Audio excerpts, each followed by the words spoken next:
In the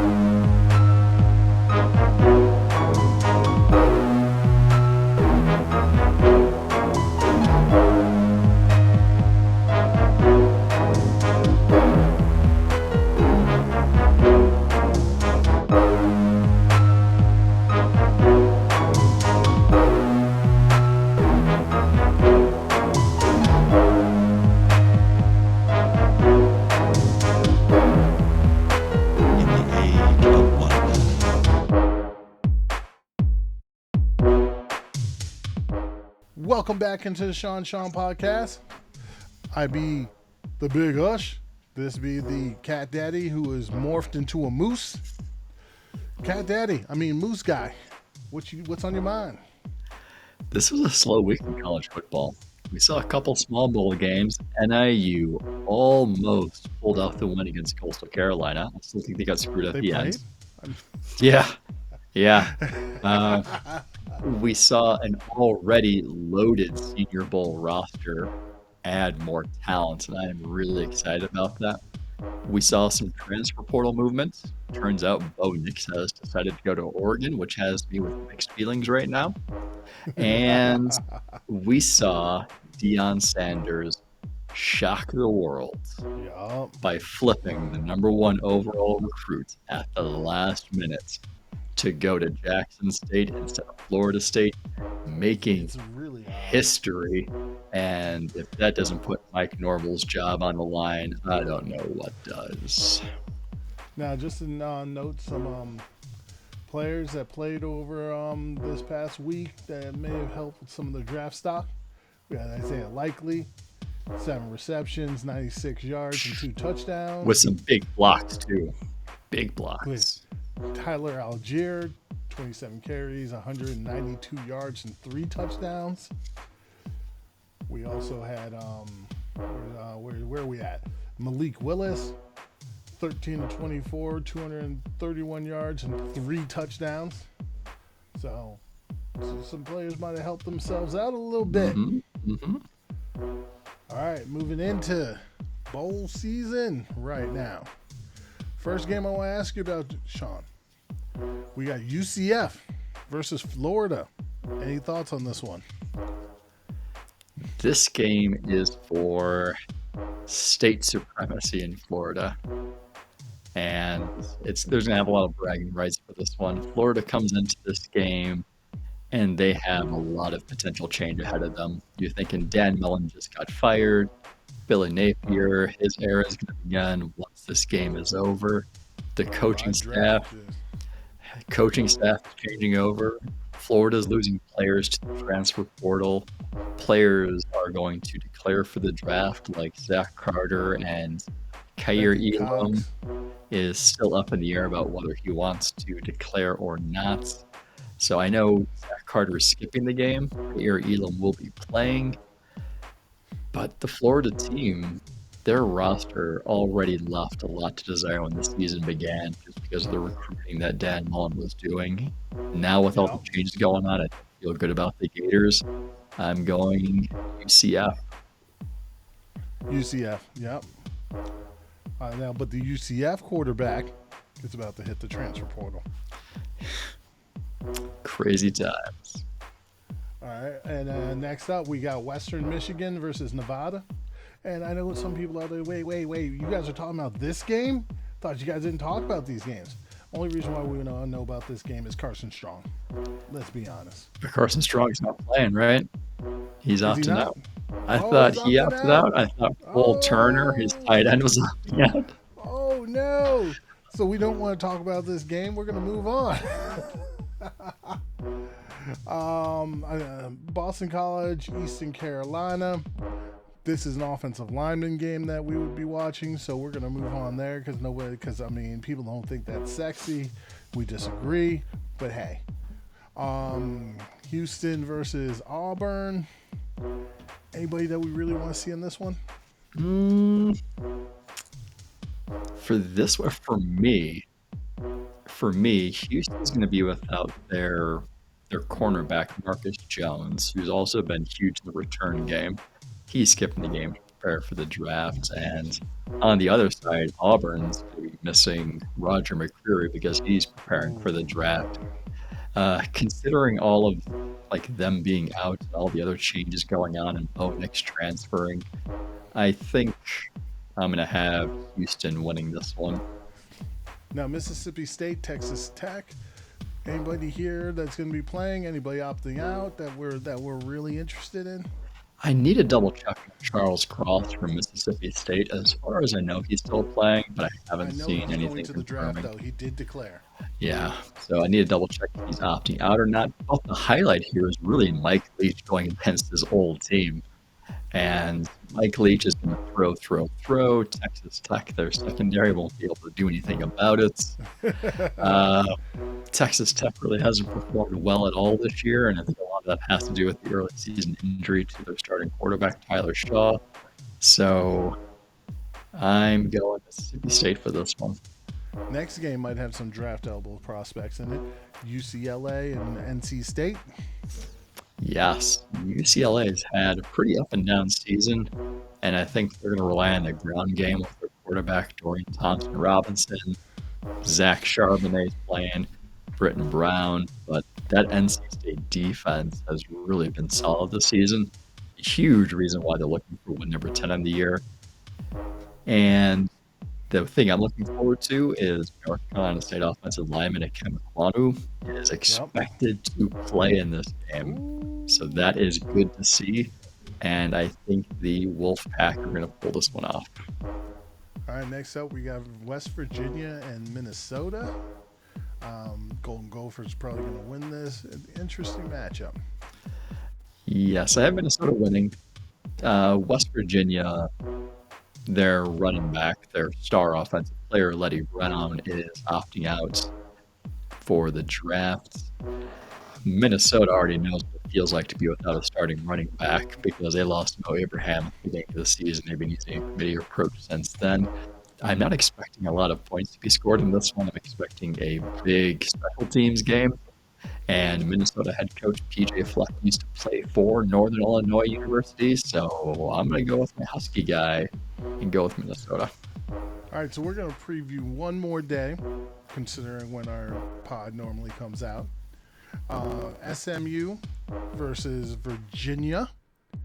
I should be saying which bowls these are. This is like the Fenway Bowl, but there's too many bowls out there. We already talked about the nonsense of bowl names. We have a Fenway Bowl, a Yankee Stadium. Oh no, that's Fenway Park. It is. I don't know which bowl this is. See, there's too many bowls. I don't even know the names of them. This is the Fenway Bowl. This is what we got. It is the Fenway. Jesus. Yeah. Yeah. No, it's not. Well, yeah, it is. Yeah, it is. It's the Wasabi Fenway Bowl. Regardless, we're not getting into the crazy names. Anybody in this one that we'd like to see is Reggie Roberson playing? Reggie Roberson, I believe he declared. He did declare. I know that. Need to double check. I know. I don't.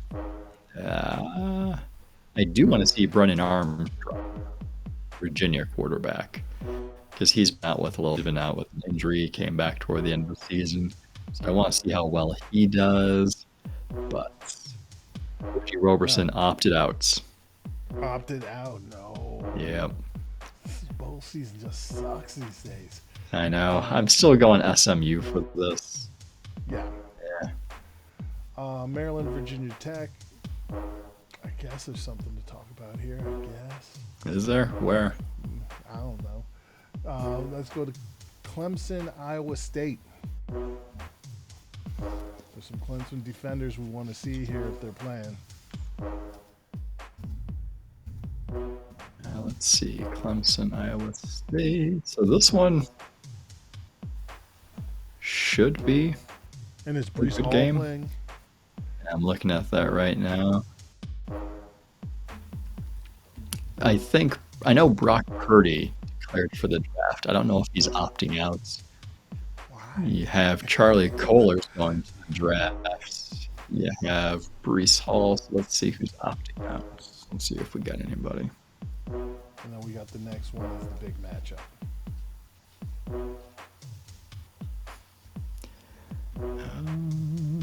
I'm not seeing anything immediately. I do want to know whether Andrew Booth is playing for Clemson. And even what's the other corner, Dion Kendricks or Darian Kendricks. You know the other corner, the other Clemson corner. He's got some draft stock too. And then you've got what is it, Xavier? You got Tyler Tyler Davis, I believe it is. There's some players here. There's some players. Yeah, it looks like Brees Hall is going to skip the Cheez-It Bowl. Yes. The Cheez-It Bowl. They're making business decisions. That's what they're doing. Yes. Business Well, the next decisions. one, we have Oregon versus Oklahoma in the I can't pronounce that. The Alamo Bowl. Anybody here? Anybody here you looking forward to seeing? Maybe next year's scouting. I think Kayvon Thibodeau already opted out. What about Nick Benito? Nick Benito. Let's see. Nick Benito opted out. Well then, all right. I guess we'll just move on. Yeah. To our scouting series. I mean, think, I do want to see the matchup regardless because there's some young quarterbacks there I do want to see. But let's move on to our scouting series. Make this episode quicker. Yeah. We're redoing our draft eligible wide receivers, comparing from the summer to now. And Sean, who were your previous? Oh no. Who is your previous 5? So back in August, we did wide receiver series. And back in August, my number 1 wide receiver. No, wait. Let's do it differently. Give us your number 5 previous, and then who's your number 5 now? Gotcha. Alrighty. Number 5 then, Treylon Burks. Number 5 now, Jahan Dotson from Penn State. Season didn't go the way Dotson wanted it to go. I mean, Penn State as a whole, season didn't go as well as they wanted it to, but that was through no fault of Dotson's. During many games, he appeared to be the lone bright spot in that Penn State offense. And the whole time, I'm thinking, just give him a quarterback. Let him throw the ball to himself, like that Iowa game. Let him throw the ball to himself. He might put up better numbers. But I like him. He can play on the outside. He can play on the slot. So I got him as my number 5. I do like him also. He's not my top 5. This wide receiver class is loaded. I know. I'm not even hating on that. There's so much good talent that I'm hoping we have a few different people just so we can show all the different talent that's available. And we're not going to be wrong because they're all good.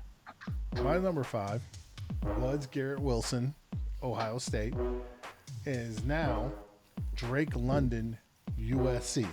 This kid showed it up. He came out and just dominated week in, week out, showing he was the best player on the field. I was worried. I was very worried that he was going to be a Laquan Treadwell type, but he showed that he's more dynamic than that. I enjoyed watching him before his injury. Number 4, Sean. Before, I had Garrett Wilson as my number 4. Now? Ohio State. Now, I have Drake London, USC. He's my number 4. Can he be a red zone threat? Absolutely. The guy's 6'5", 215. And while it doesn't always translate to NFL success, he can make the contested catch. Can he be a threat outside of the red zone? Absolutely. You get the ball in his hands. He's got playmaking ability.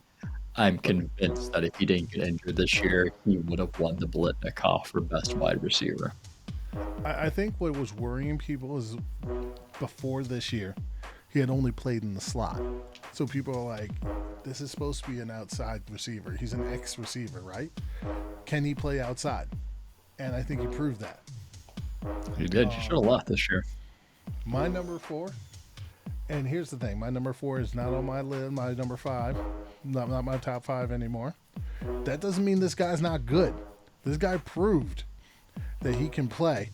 He did it against a number 2 team in the nation. All by himself, he beat that number 2 team in the nation, and that was David Bell. David Bell has been completely unstoppable this year. So just because he's not in my top 5 anymore, don't think that's a slight. It just shows you how loaded this draft class is. If your team drafts David Bell, be very happy. Mm-hmm. My number 4 is Garrett Wilson now. Yes, he moved up. He moved up one spot. Garrett Wilson showed that his consistency is there. You know, he's not just going to be inconsistent. He's not just a deep threat. This guy can do a lot more with his route running. Number 3, Sean. Number 3 before was Drake London, who's now my number 4. But number 3 now for me is Garrett Wilson from Ohio State. Swapped him. I did. As the season went on, there was a lot to like about Garrett Wilson because he's a guy who can pretty much do it all. He can play on the inside, he can play on the outside. He's got good release. I liked his route running more as the season went on. And he's got the speed to pick up yards after the catch. There's a lot to like about Garrett Wilson. All right, so my number 3 was Reggie Roberson. And I did say there's some contingencies here. I mean, he's come back from an injury. How's he going to look? And I don't think he looked well enough coming back. And maybe he was still coming back from an injury. Maybe his best football is ahead of him. Good news is I don't think he did get injured this year. If he did, it didn't hold him back. So there's that. You know, I mean, we were having steps forward. So I do want to see where he ends up and like what happens, because he could be a better player in the NFL. So my number 3 guy right now, and this is tempering because my top 3 guys are probably completely interchangeable. Let's be honest here. But my number 3 guy is George Pickens, Georgia. Now note, he had an injury. He just came back. But if you watch that Bama game, you're going to be kicking and screaming. And everybody knows. Well, anybody who watches the pod knows I got problems with how Georgia calls their plays. But you're going to be kicking, saying, why are you not getting the ball to George Pickens? Get the ball to number 1. He's obviously killing Bama because every time they tried to get the ball to him, he would kill Bama. So he's obviously shows that he can still play.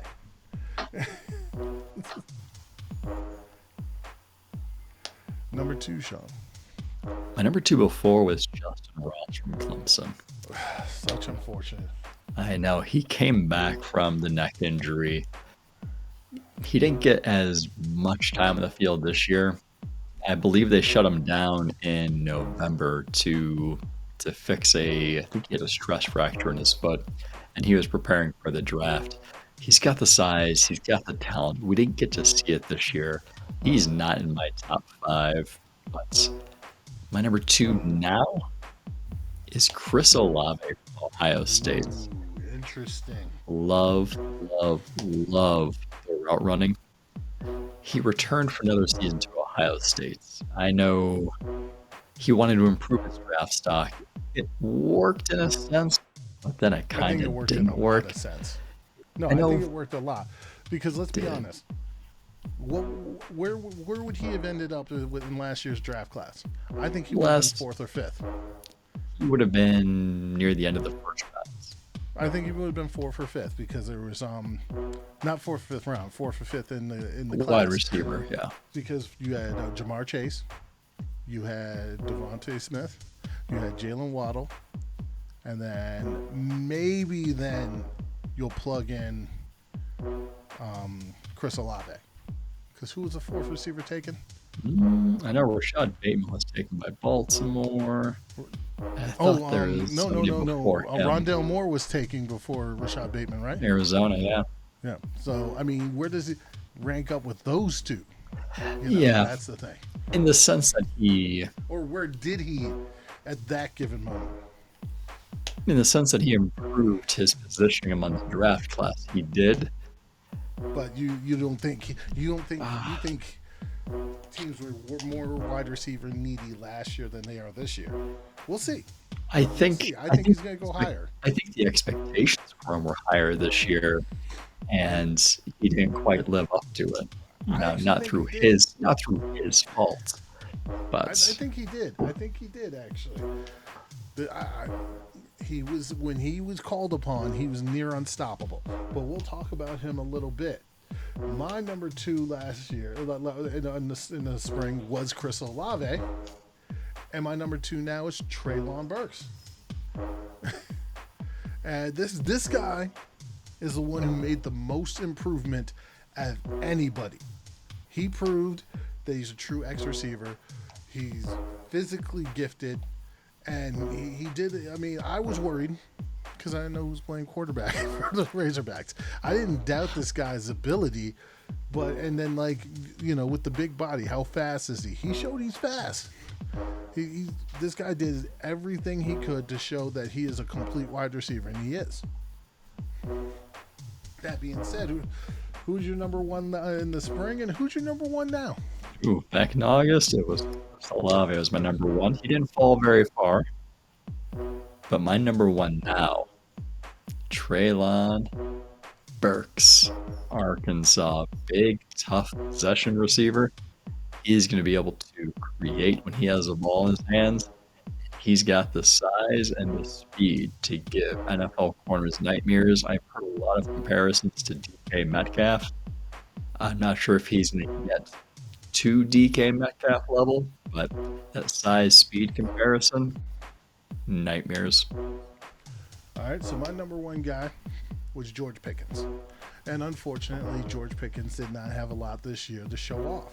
So I know you don't have him out just because you didn't see him. I know that. But you can't ignore the tape he's already put out there. You can't ignore his size and I mean what he's actually shown since he's been back. And that being said, I've already talked about him. My number one guy is Chris Olave. I think Chris Olave improved his draft stock a lot. I think Chris Olave is the best route runner in this class. Chris Olave reminds me of a guy who was wide receiver one for you last year, only a bigger version, which I think is a better version. I think he's got a little bit more strength where he can get off the line of scrimmage a little bit better, and they don't have to scheme him off. Now, no, that being said, scheming them off would be freaking wonderful because that'll make this guy such a beast. He was unstoppable when Ohio State targeted him. For whatever reason, Ryan Day has no clue how to use his weapons. And I'm watching there. You got Wilson, you got Olave, you got Ruckert, you got Henderson, and he's just misusing all of them at different times. It's nonsense. All right. Any other thoughts here, Sean? For the wide receivers, it's the depth that I love so much about it.